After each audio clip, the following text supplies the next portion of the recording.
فقد افترى إثما عظيما. Assalamualaikum warahmatullahi wabarakatuh. Innal hamdalillah nahmaduhu wa nasta'inuhu wa nastaghfiruh wa na'udzu billahi min shururi anfusina wa min sayyiati a'malina. May yahdihillahu fala mudhillalah wa may yudlil fala hadiyalah. Asyhadu an la ilaha illallah wahdahu la syarikalah wa asyhadu anna Muhammadan abduhu wa rasuluh. Qala Allah ta'ala ya ayyuhalladzina amanu taqullaha haqqa tuqatih wa la tamutunna illa wa antum muslimun. Fa inna saqal hadis kitabullah wa khairal hadi hadi Muhammad sallallahu alaihi wasallam wa syarrul umuri muhdatsatuha fa inna kulla muhdatsatin bid'ah wa kulla bid'atin dalalah wa kulla dalalatin finnar. Amma ba'd. Ikhwan fiddin, a'azzani Allah wa iyyakum. Kita alhamdulillah tentunya bersyukur kepada Allah Subhanahu wa taala di mana kita diberi oleh Allah Subhanahu wa taala kenikmatan yang begitu banyak. Di antara nikmat Allah adalah kita bisa bermajlis ilmu, yang kita berharap mudah-mudahan majlis ini majlis yang diberkati oleh Allah Subhanahu wa taala, majlis yang bisa menghilangkan dan menghapus dosa-dosa dan kesalahan-kesalahan kita. Ikhwan fillah, a'azzanillahu wa iyyakum.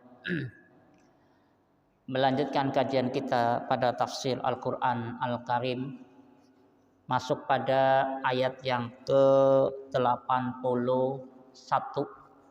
pada surat Al-Baqarah, di mana Allah Subhanahu wa taala berfirman, a'udzubillahi minasyaitonir rajim, bala man kasaba sayyi'atan wa ahatat bihi khati'atuhu faulaika ashabun nar hum fiha khalidun.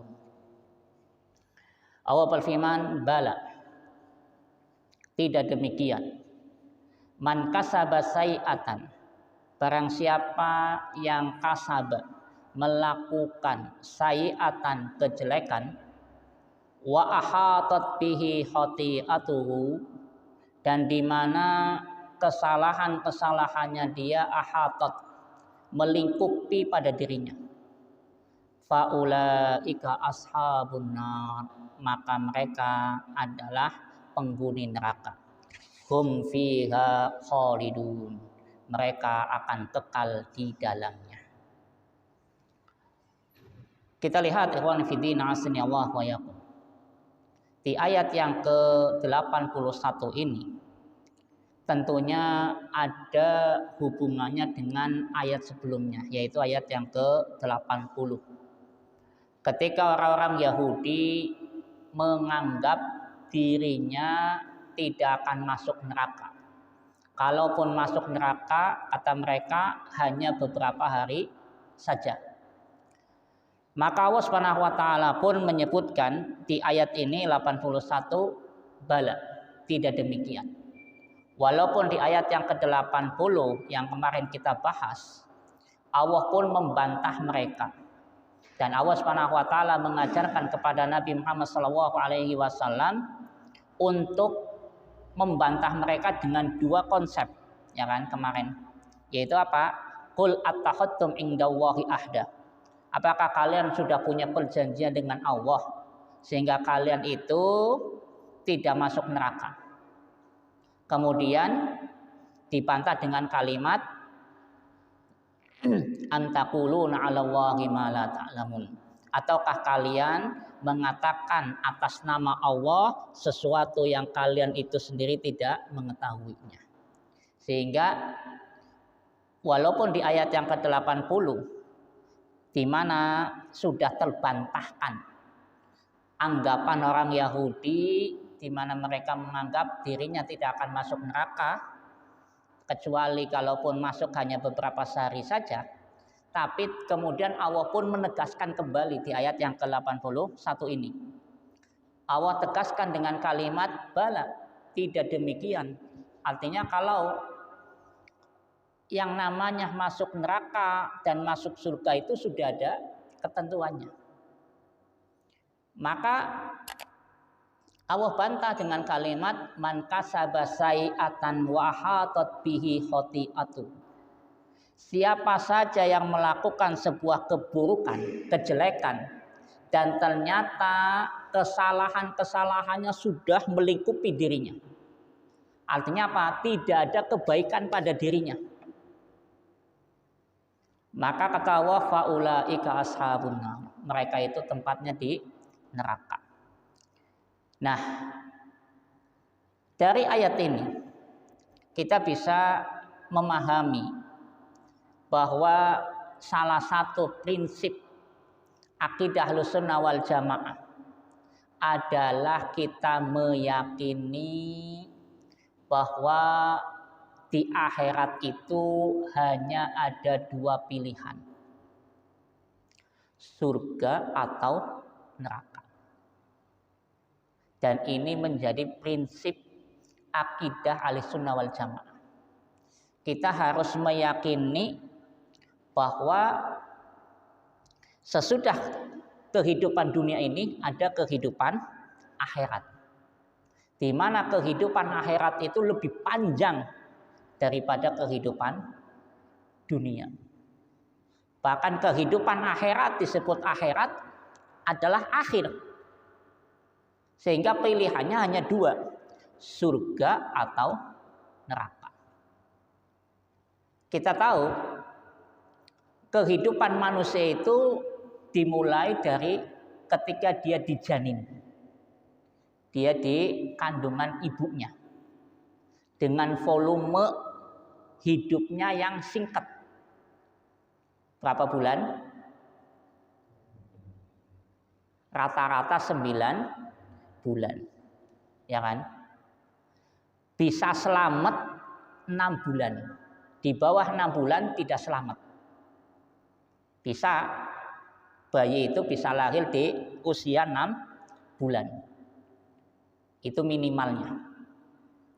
Nah, ketika dia atau kita semuanya di kandungan ibu kita, itu ya tadi kisaran 9 bulan, sempit. Setelah kita di dunia agak luas, antara 60 sampai 70 tahun secara umum, sebagaimana Nabi kita Muhammad SAW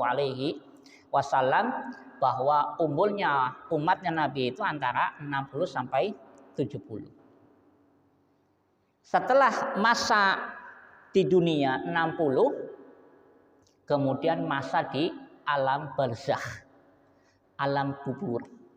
Tidak tahu apakah ratusan tahun, apakah ribuan tahun, apakah jutaan tahun, kita tidak tahu. Yang jelas dari kehidupan dunia kemudian menuju kehidupan alam barzakh akhirat itu adalah alam yang panjang. Dari kehidupan alam barzakh kemudian dibangkitkan pun waktunya panjang lagi. Belum kumpul di padang mahsyar, belum kemudian menerima kitab, belum kemudian ditimbangnya amalan kita, dihisabnya amalan kita, belum lagi nanti melewati jembatan, ya kan? Itu waktu yang lama. Seseorang akan berdialog dengan Allah satu-satu. Berdialog tentang apa? Amalan-amalannya dia. Ditampakkan amalan baiknya, ditampakkan amalan buruknya. Lama sekali. Bayangkan satu-satu. Ya kan? Miliaran orang berhadapan dengan Allah Subhanahu wa ta'ala dihisab. Jadi otomatis waktunya panjang. Nah, kita kembali bahwa ayat ini menunjukkan pada kita tadi ada yaitu neraka dan ada surga. Di ayat ini Allah katakan man kasaba sayi'atan, barang siapa yang melakukan sebuah keburukan, kejelekan, wa hatat bihi khati'atuhu, dan kesalahannya itu melingkupi dirinya. Artinya berarti tidak ada kebaikan sama sekali.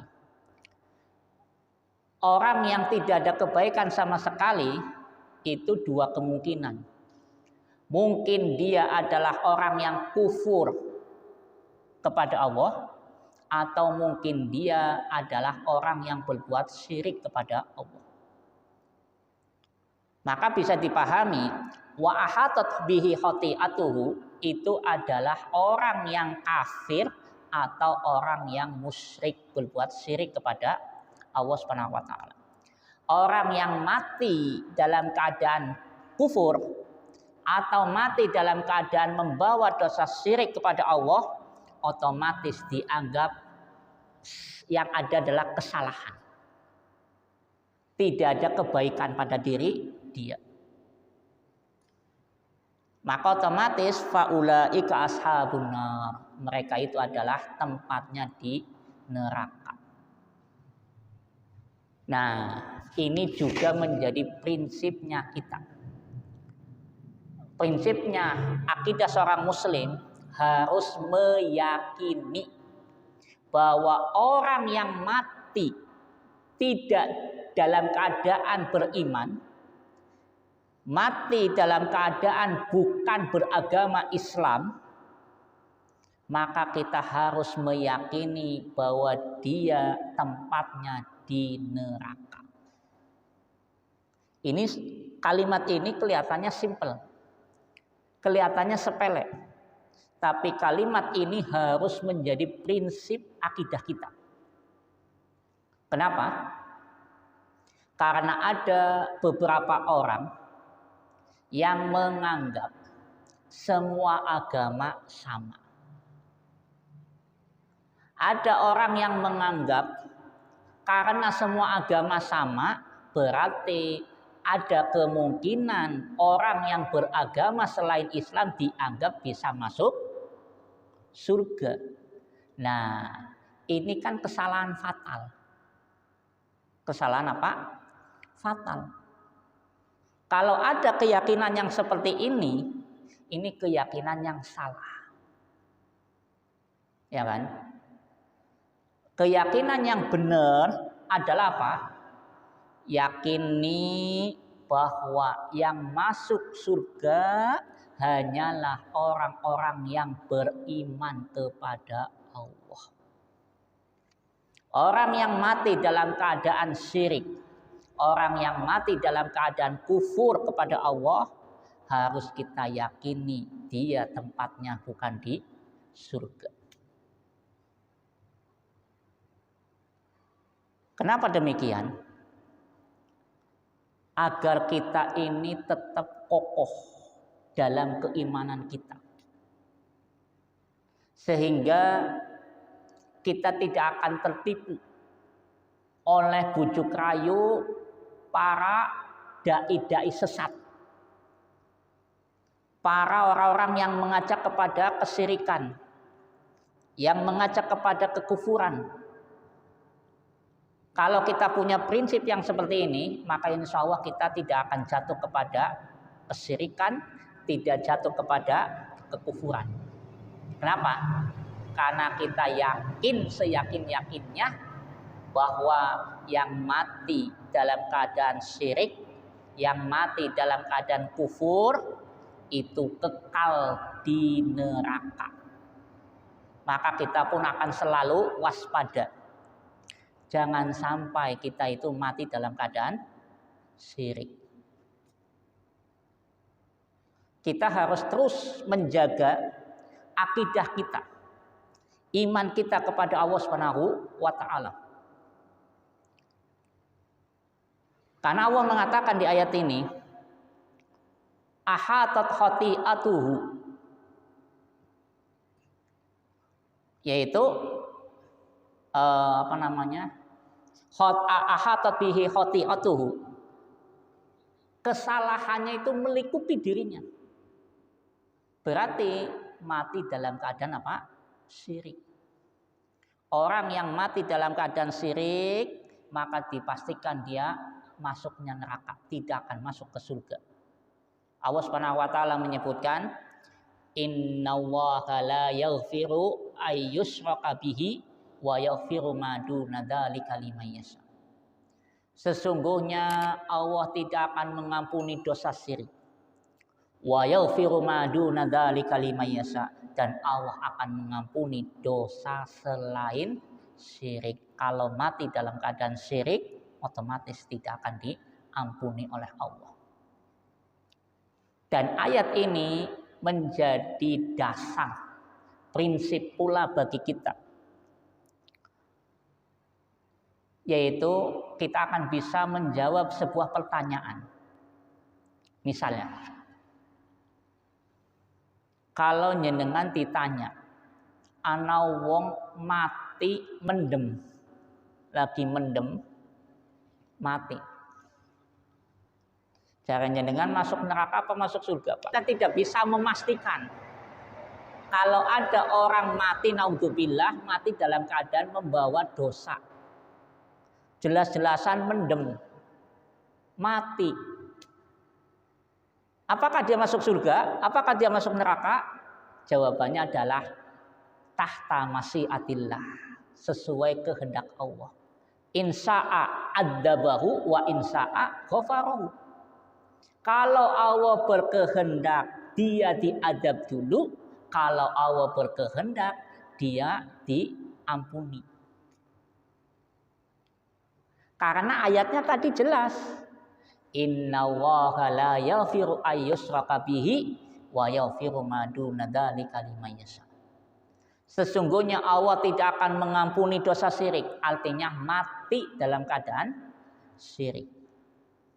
Wa yaghfiru ma duna dzalika liman yasha, dan Allah akan mengampuni dosa selain syirik. Kalau mati dalam keadaan tidak membawa syirik, berarti Allah pasti akan mengampuni. Karena ada beberapa golongan, yaitu golongan-golongan Khawarij yang berpemahaman Khawarij. Coba antum tanyakan atau kita tanyakan kepada mereka, orang-orang golongan Khawarij. Ana wong mati naudzubillah lagi zina mati. Coba tanyakan kepada mereka. Mesti jawaban apa? Kekal neraka. Neraka enggak bakal masuk surga. Jawaban ini benar apa salah? Benar apa salah? Salah. Ya kan? Memang itu termasuk tanda-tanda su'ul khotimah. Tapi memastikan, ya kan? Memastikan orang mati dalam keadaan seperti itu neraka tidak bisa. Kenapa? Ayatnya tadi. Allah bisa mengampuni dosa selain syirik. Kalau dia belum sempat taubat. Tapi kalau dia bisa taubat, sebelum mati dia taubat, baik itu dosa syirik, tetap Allah akan ampuni. Ya kan? Nah, di sini kalimat ayat yang sedang kita bahas, Allah mengatakan wa ahatat bihi khati'atuhu.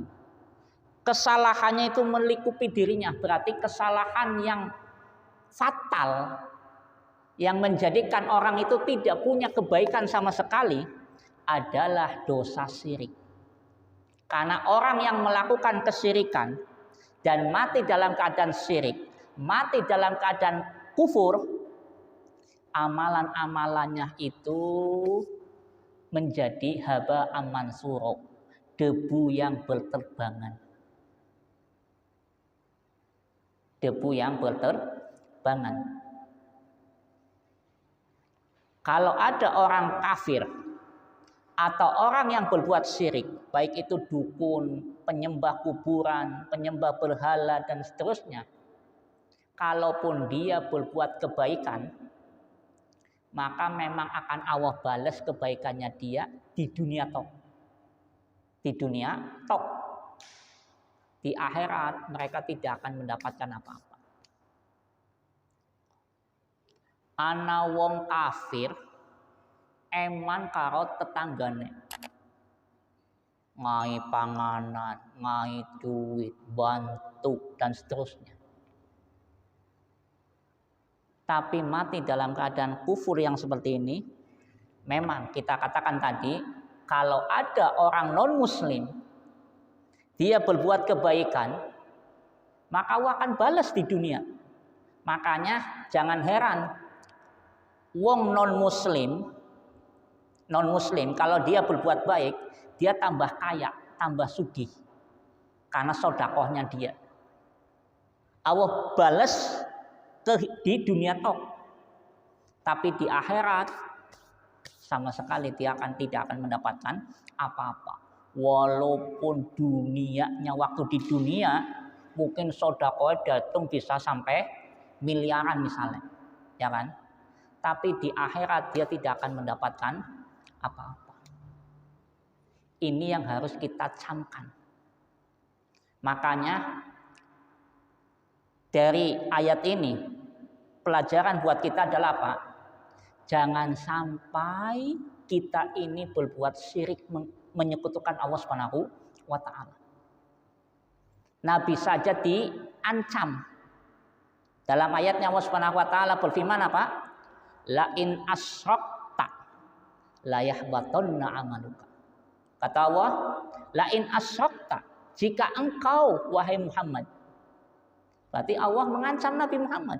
La in asyrakta, jika engkau wahai Muhammad berbuat syirik, la yahbatanna amaluka, maka niscaya amalanmu hancur, hilang. Berarti apa? Sia-sia.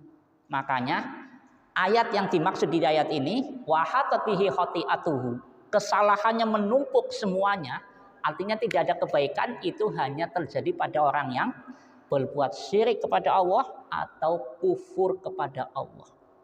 Karena tidak ada kebaikan pada dirinya. Nanti di hari kiamat dia tidak akan mendapatkan kebaikan sama sekali.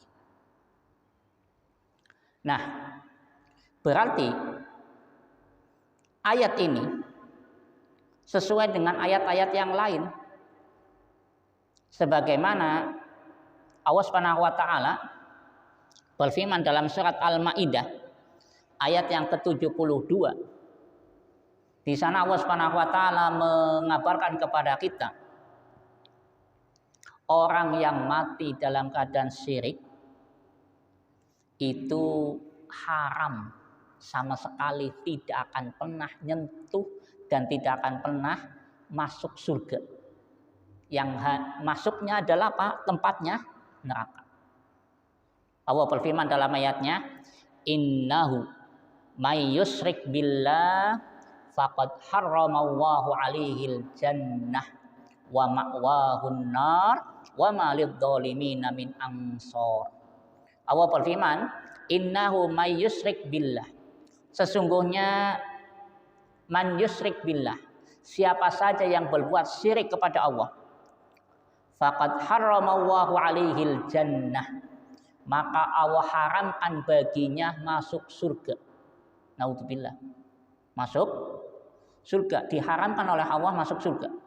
Wa ma'wahun nar, dan tempatnya dia adalah di neraka. Wa ma lidh-dhalimin min ansor, dan tidaklah orang-orang yang berbuat zalim itu mempunyai penolong. Artinya orang-orang yang berbuat syirik mereka tidak akan mendapatkan pertolongan.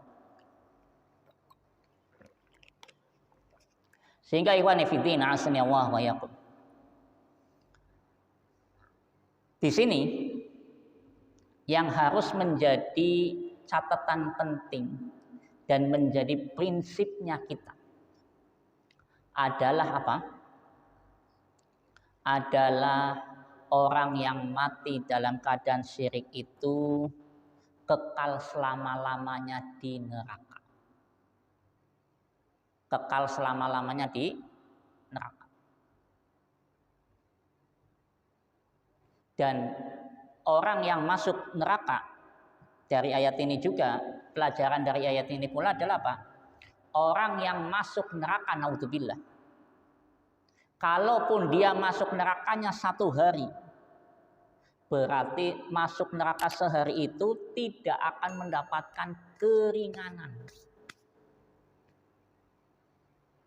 Kalau seseorang masuk nerakanya 1 tahun, 2 tahun, 3 tahun, ia tetap tidak akan mendapatkan keringanan. Wis istirahat disit sesaat langkah, nggak ada, ya kan? Makanya di sini Nabi kita Muhammad SAW memerintahkan kita apa? Berusahalah terus supaya kita ini terhindar dari api neraka. Nabi pernah mengatakan, ittaqun nar walau bisyikki tamrah. Takutlah kamu terhadap api neraka. Jagalah diri kita dari api neraka walaupun hanya sedekah dengan setengah kurma. Walaupun sedekah dengan setengah kurma. Kira-kira setengah kurma berharga apa ora, Pak? Kira-kira berharga apa ora? Ora, setitik. Tapi ada usaha. Ada usaha untuk apa? Selamat dari api neraka. Kan seperti itu. Ittaqun nar walau bisyikki tamrah. Takutlah kamu terhadap api neraka walaupun hanya dengan setengah kurma.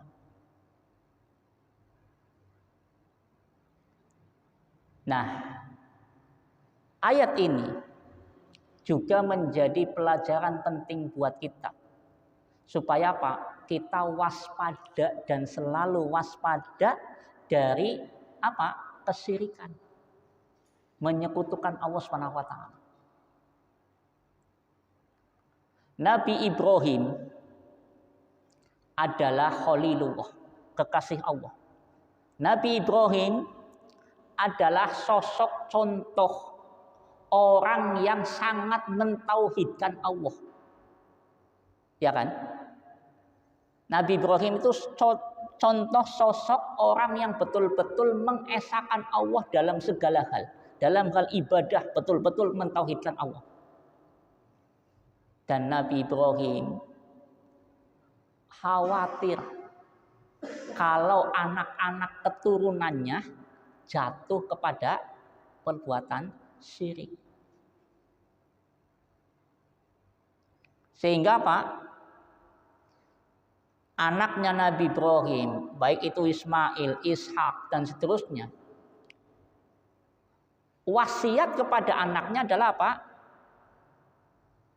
Apa yang akan kamu sembah sesudah meninggalku? Berarti apa? Mereka takut kalau anak keturunannya itu jatuh kepada kesyirikan. Adanya nabi diutus, adanya rasul, para rasul itu diutus, itu disebabkan apa? Karena umat ini ada yang berbuat syirik kepada Allah. Nabi Nuh diutus menjadi rasul, kenapa? Karena ada penyimpangan dalam ibadah. Mereka menyembah kepada selain Allah Subhanahu wa taala. Maka diutuslah Nabi Nuh. Ketika mereka menyembah orang-orang soleh di zaman Nabi Nuh, ya kan, Wadda, Suwa', Yahus, Ya'uq dan Nasr, maka Allah Subhanahu wa taala utus Nabi Nuh alaihi salam untuk meluruskan jangan sembah orang-orang soleh tadi. Kalau kita ditanya makhluk yang paling mulia itu siapa? Kalau kita ditanya makhluk yang paling mulia siapa? malaikat. Tapi malaikat tidak punya hak untuk disembah. Sesudah itu para rasul, para nabi, ya kan? Para rasul dan para nabi. Tapi mereka tetap tidak punya hak untuk disembah. Orang soleh pun tidak punya hak untuk disembah. Yang berhak betul-betul disembah hanya Allah Subhanahu wa ta'ala. Makanya penerjemahan yang pas dari kalimat la ilaha illallah itu bukan tidak ada Tuhan selain Allah. Salah. Penerjemahan itu salah. Penerjemahan yang benar, tidak ada Tuhan yang berhak diibadahi kecuali Allah Subhanahu wa ta'ala. Karena kalau penerjemahannya tidak ada Tuhan selain Allah, berarti masih ada kesempatan menyembah kepada selain Allah. Coba kan antum atau kita lihat di India. Di India orang pada nyembah, ada sing nyembah apa? Sapi. Ada yang nyembah api. Ada sing nyembah patung. Ya kan? Maka kita katakan itu Tuhan-Tuhan menurut mereka, tapi tidak punya hak untuk disembah. Makanya la ilaha illallah. Tidak ada Tuhan yang berhak diibadahi. Semua salah. Sesembahan-sesembahan selain Allah itu salah. Illallah, kecuali Allah Subhanahu wa ta'ala yang betul-betul berhak untuk disembah. Makanya kita katakan orang yang berbuat syirik kepada Allah, berarti kan dia sedang mensejajarkan Allah dengan makhluk. Orang yang berbuat syirik kepada Allah itu hakikatnya dia sedang mensejajarkan Allah dengan makhluk. Dan orang yang berbuat syirik hakikatnya adalah orang-orang bodoh. Orang-orang yang dangkal ilmunya, dangkal otaknya. Kenapa demikian? Karena makhluk yang lemah loken disejajarna dengan Allah. Maka kita katakan orang yang berbuat syirik hakikatnya orang yang logikanya, akalnya itu lemah, bodoh. Ketika mereka gawe Tuhan dari kayu, ya kan, dipahatlah kayu tadi dijadikan dianggap Tuhan. Kayunya ditanya bisa jawab orang. Orang. Orang bisa mendengar, orang bisa ngomong.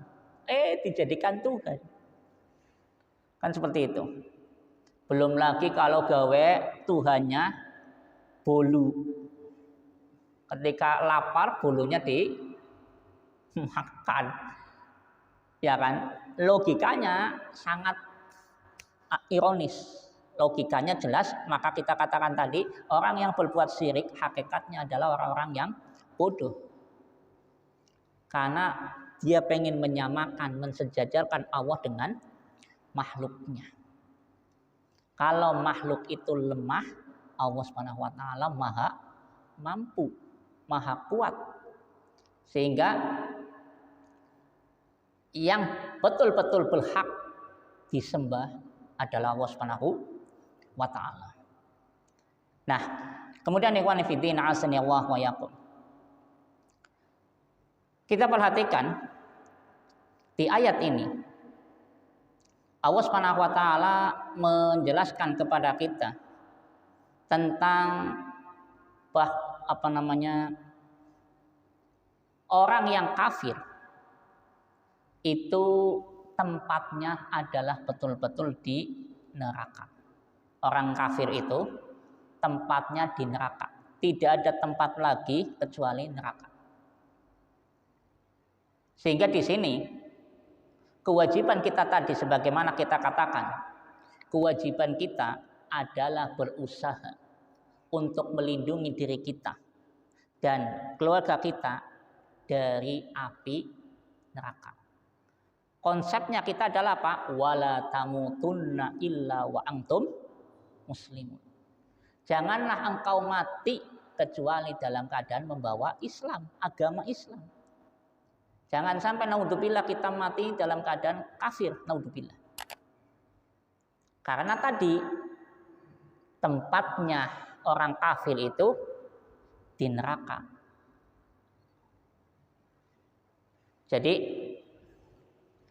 orang kewajiban kita atau tugas kita adalah berusaha untuk menyelamatkan keluarga kita, tetangga kita, sedulur kita dari api neraka, dan itu amalan yang sangat mulia. Kita pernah mendengar sebuah hadis, orang bisa masuk surga gara-gara apa? Nyingkirkan duri di jalanan. Pernah dengar kan hadis itu? Hanya karena menyingkirkan duri di jalanan itu bisa masuk surga. Artinya apa? Orang ini merasa iba. Jangan sampai orang lain itu kena duri yang akhirnya kulitnya luka atau keluar darah, tersakiti. Karena adanya iba seperti itu, dia bisa masuk surga. Maka orang yang mendakwahkan tauhid, mendakwahkan kebaikan, mengajak umat kepada hal yang baik, yang positif, mengajak umat ini supaya beribadah hanya kepada Allah, berarti orang ini jelas sangat mulia. Ya kan? Kenapa? Merasa iba, jangan sampai saudaraku ini masuk neraka. Kan seperti itu. Makanya Allah katakan apa? Tidak ada yang lebih baik daripada orang yang berdakwah kepada kebaikan. Kan seperti itu. Wallahu ta'ala alam. Wassallallahu ala nabiyina Muhammad wa ala alihi washabihi ajmain. Subhanallah hamdika asyhadu an la ilaha illa anta astaghfiruka wa atubu ilaik. Assalamualaikum warahmatullahi wabarakatuh. ومن يشرك بالله فقد افترى إثما عظيما